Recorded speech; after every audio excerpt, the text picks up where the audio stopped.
Hello दोस्तों, कैसे हैं आप सब। आप सभी को याद प्यार एवं नमस्ते।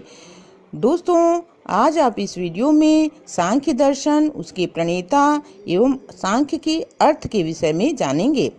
दोस्तों, षड दर्शनों सांख्य, वेदांत, न्याय, वैशेषिक, मीमांसा एवं योग में सांख्य दर्शन सबसे प्राचीन शाखा माना जाता है। इसकी प्राचीनता इस बात से भी सिद्ध होती है कि उपनिषदों से लेकर साहित्य, ज्योतिष शास्त्र, महाभारत, श्रीमद् भागवत गीता, रामायण, पुराणों सभी में अनेक रूपों में अनेक प्रकार से सांख्य का उल्लेख मिलता है। कहा जाता है कि सांख्य के ज्ञान के बिना कोई विद्वान ज्ञानी नहीं हो सकता। शास्त्रों के अध्ययन से यह स्पष्ट होता है कि सांख्य शास्त्र के समान व्यापक शास्त्र कोई दूसरा नहीं हुआ। दोस्तों, सांख्य दर्शन एवं योग दर्शन का विवेचन एक दूसरे के पूरक रूप में किया जाता है।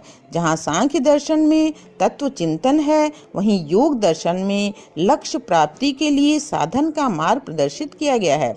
सांख्य दर्शन में किसी सृष्टिकर्ता ईश्वर की कल्पना नहीं की गई है, वहीं योग दर्शन ईश्वर को मानता है। दोस्तों, अब हम देखते हैं कि सांख्य दर्शन के प्रणेता कौन हैं। सांख्य दर्शन के प्रणेता महर्षि कपिल माने जाते हैं।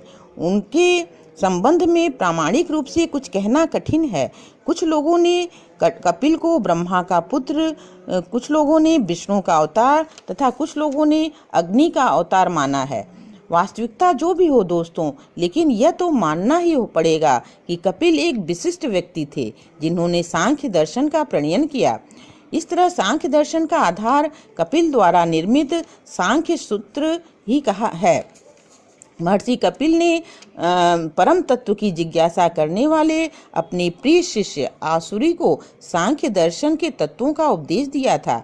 आसुरी के प्रथम शिष्य पंचशिख थे। उन्होंने सांख्य दर्शन पर एक सूत्र ग्रंथ लिखा था, लेकिन इस समय वह ग्रंथ उपलब्ध नहीं है। इसके अतिरिक्त भी सांख्य के कई आचार्य हुए, लेकिन वे उतने प्रसिद्ध नहीं हुए।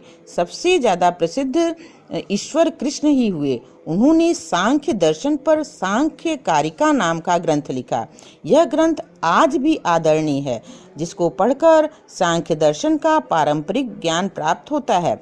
सांख्य कारिका पर गौड़पाद ने एक टीका लिखी है और वाचस्पति मिश्र की टीका भी प्रमुख है। उनका सांख्य तत्व कौमुदी के नाम से टीका जानी जाती है। अब हम देखते हैं कि सांख्य दर्शन में सांख्य का नाम सांख्य क्यों पड़ा। दोस्तों, कुछ विद्वानों ने सांख्य शब्द का विश्लेषण करते हुए कहा है कि सांख्य शब्द सम और ख्या इन दो शब्दों के योग से बना हुआ है। इसका अर्थ है सम्यक ख्यानम, अर्थात सम्यक ज्ञान। इसी को विवेक बुद्धि भी कहा जाता है। क्योंकि इस दर्शन में सम्यक ज्ञान पर जोर दिया गया है, तो इसलिए सांख्य को सांख्य कहा जाता है। सम्यक ज्ञान से सांख्य दर्शन का तात्पर्य है पुरुष और प्रकृति की भिन्नता का ज्ञान। पुरुष और प्रकृति के बीच भिन्नता का ज्ञान न होने से ही बंधन का उद्भव होता है।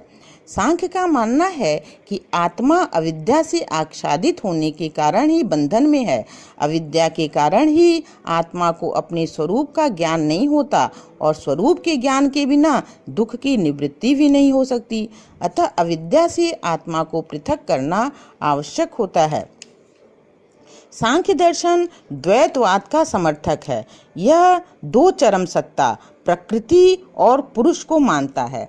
इसे अनेक आत्मवादी दर्शन भी कहा जाता है, क्योंकि यह अनेक आत्माओं के अस्तित्व को स्वीकार करता है।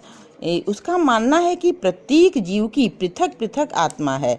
विभिन्न व्यक्तियों के जन्म, मरण, ज्ञान, क्रिया में अंतर दिखाई देता है। एक ही समय में कोई पुरुष रोता है तो कोई हंसता है, कोई मैदान में खेल रहा होता है तो कोई अध्ययन कर रहा होता है। इससे स्पष्ट है कि आत्मा एक नहीं अनेक है। बाद में सांख्य दर्शन की व्याख्या एकात्मवाद के रूप में भी करने का प्रयास किया गया। सांख्य के पुरुष को ब्रह्म के समरूप तथा प्रकृति को माया के रूप में देखने का प्रयत्न किया गया, परंतु मौलिक रूप से सांख्य द्वैतवादी विचारधारा का ही है। कुछ विद्वानों के अनुसार सांख्य दर्शन का संबंध संख्या से भी है। उनका कहना है कि चूंकि सांख्य दर्शन में प्रकृति और पुरुष के बीच कुल 23 तत्वों की गणना की गई है। इस तरह सांख्य दर्शन के अनुसार तत्वों की कुल संख्या 25 है। उसमें पहला है प्रकृति, जिसे प्रधान अथवा अव्यक्त नाम से भी जाना जाता कहा गया है। इसकी संख्या 1 है। दूसरा है विकृति, अर्थात 5 कर्मेंद्रियां, 5 ज्ञानेंद्रियां, मन तथा पंच महाभूत अर्थात पृथ्वी, जल, तेज, वायु, आकाश, इस तरह विकृति की संख्या हुई 16। तीसरा है प्रकृति विकृति, अहंकार, बुद्धि और 5 तन्मात्राएं अर्थात रूप, रस, गंध, स्पर्श और शब्द। इस तरह इसकी संख्या हो गई 7। उसके बाद है न प्रकृति न विकृति। यह है, इसको पुरुष या आत्मा के नाम से भी जाना जाता है और इसकी संख्या है 1। तो इस तरह से आप गिनेंगे तो पाएंगे कि कुल 25 तत्वों की व्याख्या सांख्य दर्शन के द्वारा हुई है। इस कारण इसे संख्या की गिनती करने के कारण, संख्या की गणना के कारण सांख्य नाम इसका पड़ा, ऐसा विद्वानों का विचार है। सृष्टि की रचना के संबंध में सांख्य ने सत्कार्यवाद के सिद्धांत का प्रतिपादन किया है। अर्थात सांख्य दर्शन कार्य कारण सिद्धांत पर आधारित है। दोस्तों, इसका वर्णन मैं अगली वीडियो में करूंगी। आपको यह वीडियो कैसा लगा, लाइक एवं शेयर अवश्य करिएगा तथा चैनल को अगर अभी तक सब्सक्राइब नहीं किया है तो अवश्य कर लीजिएगा। धन्यवाद।